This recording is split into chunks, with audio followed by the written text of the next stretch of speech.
Hey, what's up everybody? It's Rikashi back at it again with the Conquer the World YouTube video.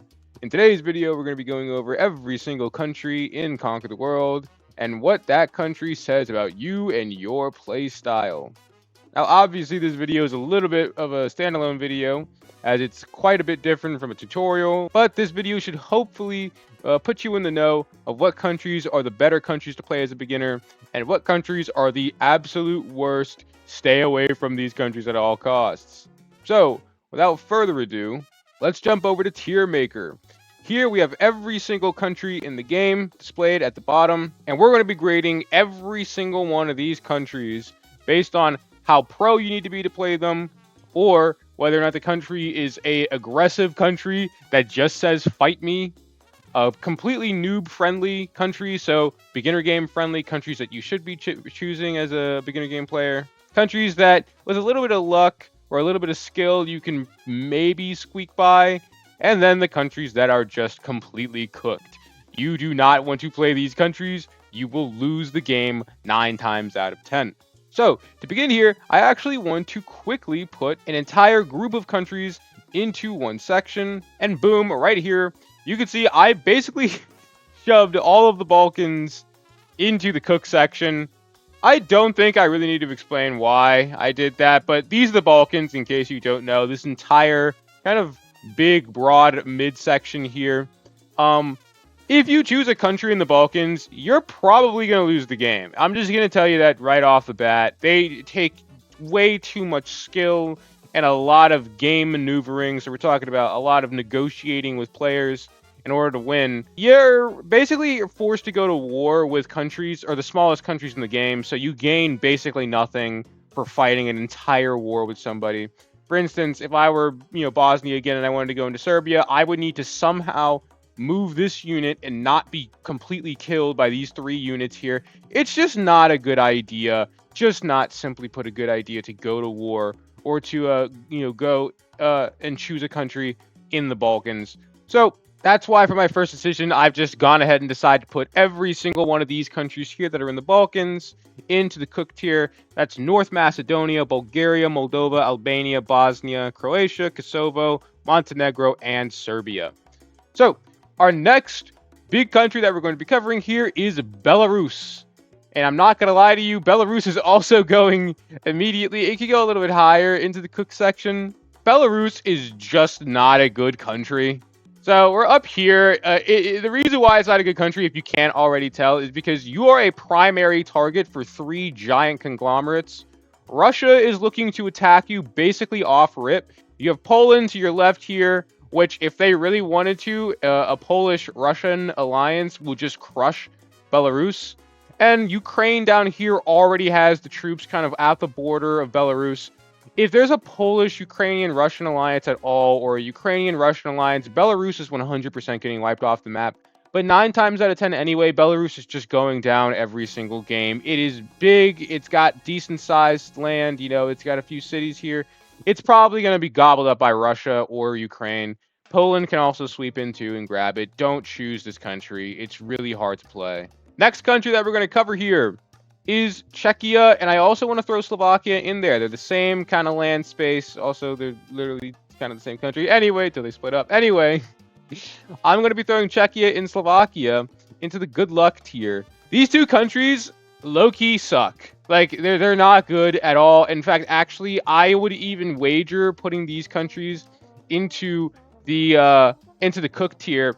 These countries basically have no good moves. Like, you can't really, as Czechia here, go into Germany, because Germany will absolutely swarm you with the beehive that they have of troops here. Look at how many troops they spawn with at the beginning of the game.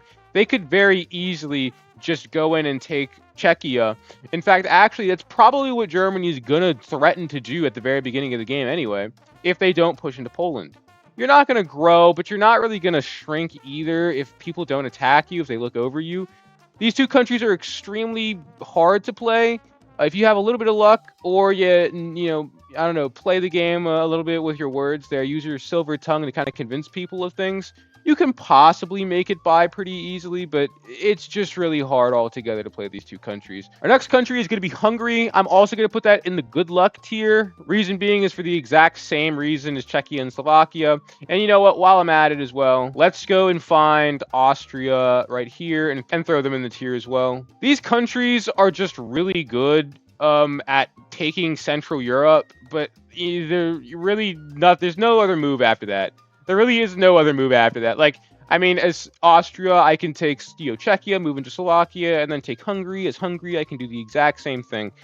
As these four countries, you're basically going to end up taking each and every single one of these countries and then try and go into Poland or try and see if you can go into like Romania or move down to the Balkans, which you don't want to do.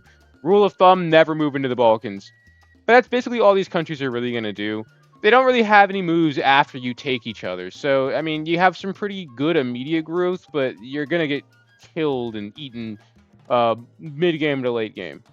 Our next country here is Poland. I'm going to be putting Poland into the fight me tier. Reason being is because Poland is big. It's got some troops with it. You know, it's got a few cities, and also it's got some decisions to make. Poland's a little bit of a fun country to play because your first thought is, who am I killing first? You can move into Belarus if you want to do like a Polish-Russian alliance. You can move and take over this area right here, kind of the more eastern bit of Scandinavia. You could go into Ukraine if you wanted to. Not a good move, but it's a move. Or you could go in and take some of these Central European countries. We're talking about, Czechia, Slovakia. We have Hungary. We have Austria that you can take as well. You can grow pretty quickly, pretty rapidly. You also have this very nice threat on Germany. Germany does not want to go to war with Poland. Even though they're predisposed to winning this war, what they absolutely don't want to happen is fight a two-front war between France and Poland. They will lose this war 9 times out of 10. So a lot of the time, they'll just grab the alliance with Poland, and Poland is free reign over Central Europe, while Germany kind of has to live in squalor here. Really nice country to play, really fun country to play, but the people that pick Poland are the people that are going to be one of the most aggressive in the entire game. Next country that we have here is Romania. I'm going to throw Romania into cooked. The reason being is because Romania, it's just... the position isn't good. Like, you really don't, as Romania, want to go into Ukraine because they have a ton of troops, so they can easily defend against you. You only spawn with 3. You also only have 3-4 cities. You could try and take Moldova. I don't know why you would. You're pretty cooked, honestly. You're not going to do too well in the game if you choose Romania. I just wouldn't. Again, going into the Balkans is never a good decision, so not really a good choice there. The next one we have is Russia. Russia is going into the noob. Oh, that says noob or nude. Okay, we're gonna change that. That's funny. Okay, the noob friendly. So Russia goes into the noob friendly category because Russia is huge. It's got a lot of land. It also doesn't have too many threats. Now, that's kind of a lie because Russia is one of the most threatened countries in the entire game.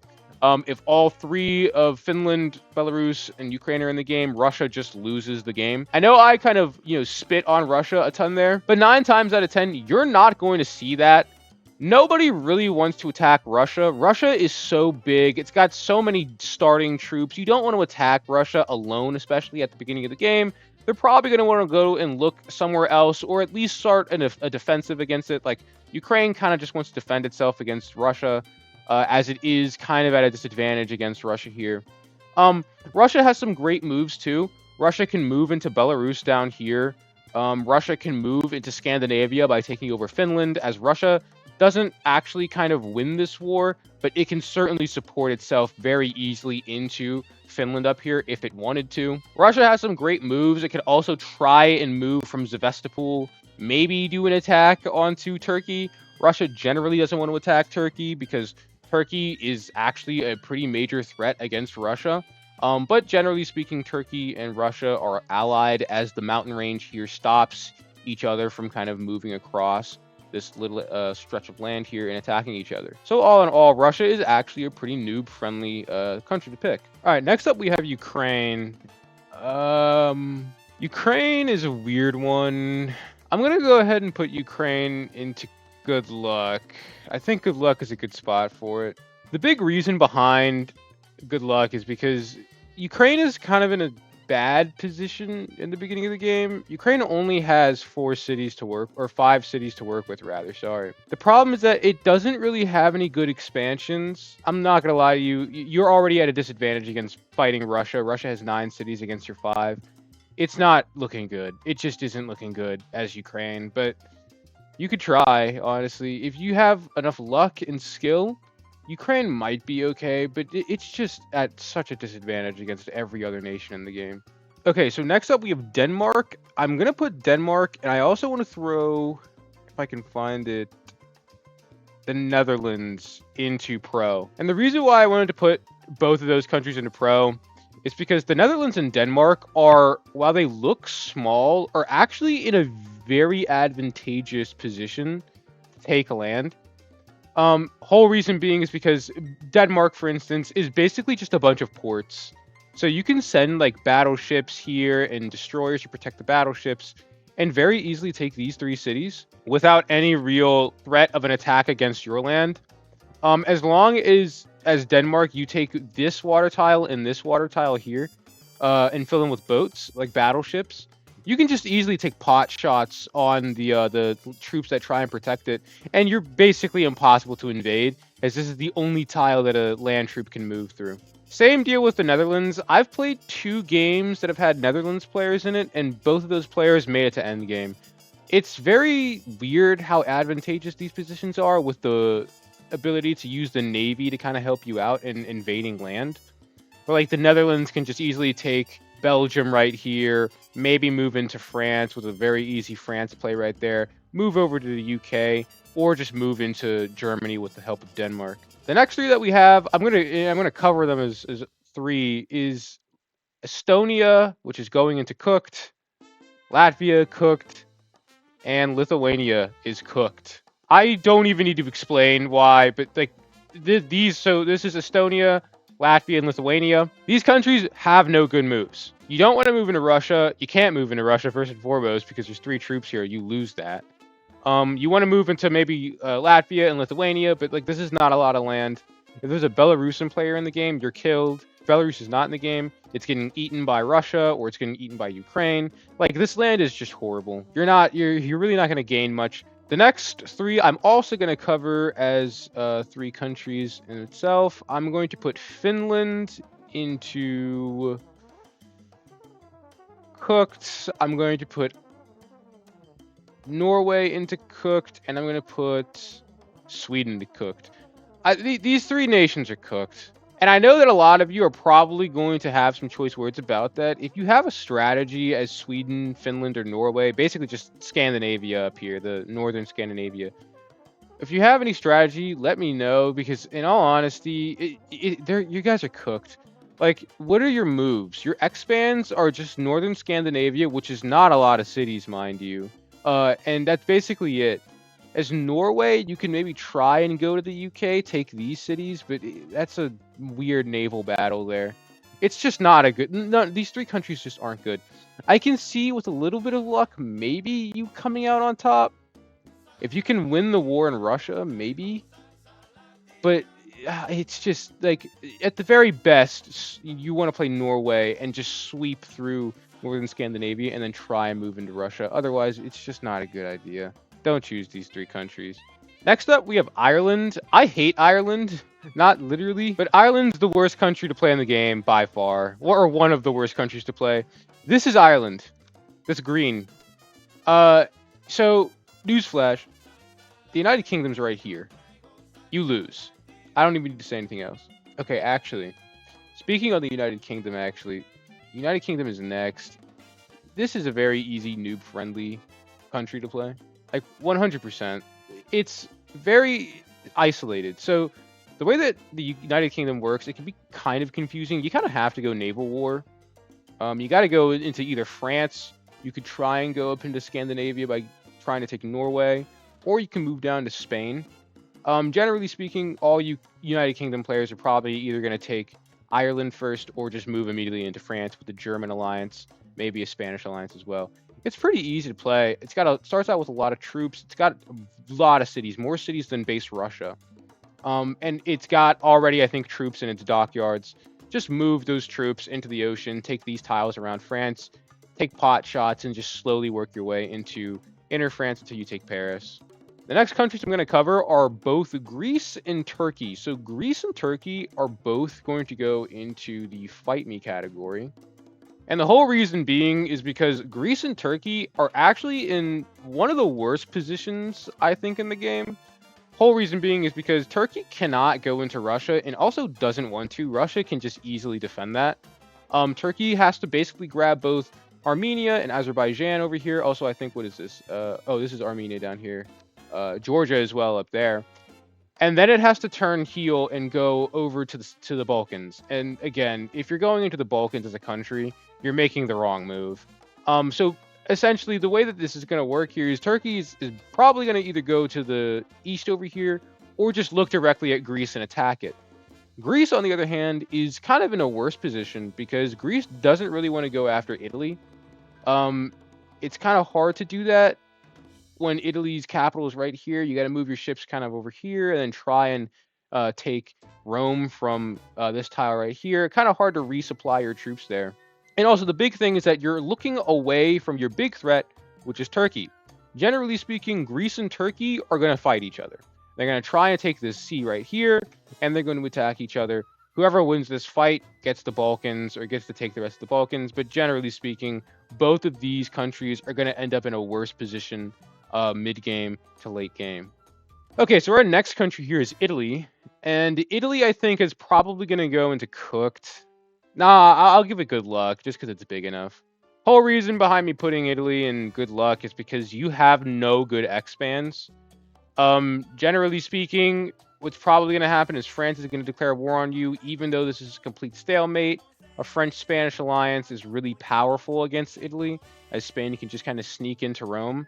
So either you're going to war with France and you're going to have to divulge a bunch of troops to stoving off the French troops, or you make an alliance with France, maybe go into Spain. You're probably, what I see most of the time, going to go into the Balkans or more Central Europe. This is not a good move. Again, too many different countries to fight, a lot of different troops, and you're turning your backs to real threats like Spain. Greece is, while I don't recommend it, still a threat to Italy. Italy is just not in a good position. I really don't like the Italian position. Playing an Italy game is just not fun. The next country that we're going to talk about is Spain, and this is going into noob friendly. So Spain is really easy to play just for a few reasons. One, you have the Pyrenees Mountains right here, making it impossible for troops to kind of pass through into Spain. If France wanted to attack you, they have a stalemate right here, meaning that they need to try and break this stalemate somehow, and they also have a losing battle right here with 2 troops against 1. It's just not looking good for France. Generally speaking, Spain wants to be allied with France, and France wants to be allied with Spain. Spain also gets a free country here with Portugal, having 3 cities, pretty decent land, and you get the entire Iberian. You can also move troops to go attack Italy, a very famous kind of move to make, as it's very easy to kind of take battleships and destroyers and just quickly move in and take Rome for yourself. You can also move up to the United Kingdom with an alliance with France, although generally speaking this is worse because there are too many troops here and it's very, very hard to infiltrate the island of the United Kingdom. I'm going to go ahead and cover France and Germany right now. I think France and Germany both belong in Pro. The whole reason I think France and Germany both belong in Pro is because these 2 countries spawn with the most units in the entire game, with Germany spawning tons of units on both the western and the eastern part of their country. They have so many units to work with here. They are a very big powerhouse of power, of manpower there. Same thing with France, with all these units on the border of Germany and, you know, some of the more southern Scandinavia, if you will. It also has troops looking directly into Italy and directly looking into Spain. The big issue with these 2 countries is that they're also gigantic targets. And on top of that, most of the time, France and Germany end up falling for the biggest trap that French and German players can fall into, and that is declaring war on each other. You do not, as France, want to go to war with Germany, and you do not, as Germany, want to go to war with France immediately in the game. Eventually, you'll go to war, but that's much later on in the game. Generally speaking, you are not prepared, no matter what country you are, as France or Germany, to fund a war against each other. There are too many troops, too many people on either side. You're just going to have, as France, the United Kingdom declare war on you, or Spain declare war on you, or Italy's declaring war on you, or Germany's going to have Poland and probably Italy moving in to help. And if somebody's playing anybody in Scandinavia, it's just bad on all fronts. Work your way into as Germany, Eastern Europe, and work your way into as France, maybe into Italy, or go up to the United Kingdom. These two countries are very, very powerful to play, very, very nice and giant countries with a good military at the very beginning of the game. But if you do not know how to play them, you will almost certainly lose. Getting down to the last 4 countries here, I'm going to put Portugal into Fight Me. The whole reason it's going into Fight Me is because Portugal has one move, and that's Take Spain. There is no other move. You're not going to go to the UK with 3 cities. You're not going to go to Italy with 3 cities. France is off the table. You have a singular move, and that is Take Spain. If you can take Spain, you are just playing a Spanish game, and Spain is a really, really easy country to play. But if you can't take Spain, you're screwed, because Spain will just kill you. That's Spain's first move. So it's really just Portugal v Spain if you spawn as Portugal and there is a Spanish player in the game. And the final 3 countries that we have here are Belgium, Luxembourg, and Switzerland. I'm going to put all of these countries into Cooked. Whole reason these countries are going into Cooked is because in Switzerland, you have no expansion. You quite literally have no expansion. You're not going into France. France will quite literally probably just kill you. They have 2 troops right here. They're moving into Switzerland. Switzerland is actually just toast. Same thing with Belgium right here. Belgium is toast because they can't really move into the Netherlands easily, and moving into France is not an option. They'll easily just destroy you. They'll move a few troops in, and you're just cooked. You have 3 troops against all of France, and the Netherlands are just really, really well fortified. And finally, we have Luxembourg right here. Luxembourg literally has no moves. Its only move is to declare war, and it's losing every single one of these wars. Like, it's actually hilarious, Luxembourg's position. Do not ever choose Luxembourg. It is by far the worst country to play in the game. Oh, there's also one country I missed, Gibraltar. Gibraltar is equally as bad. Gibraltar actually has even better moves because it can at least take Malaga and Seville, maybe. But nah, Gibraltar is wiped off the map. Anyway, that is every single country in the game ranked and their positions explained and how to briefly play each and every single one of the countries. With that all being said, that is all I have for you guys today. I hope you guys enjoyed the video. If you guys have anything that you want to say, please let me know down in the comment section below, and I'll be sure to see you in the next one.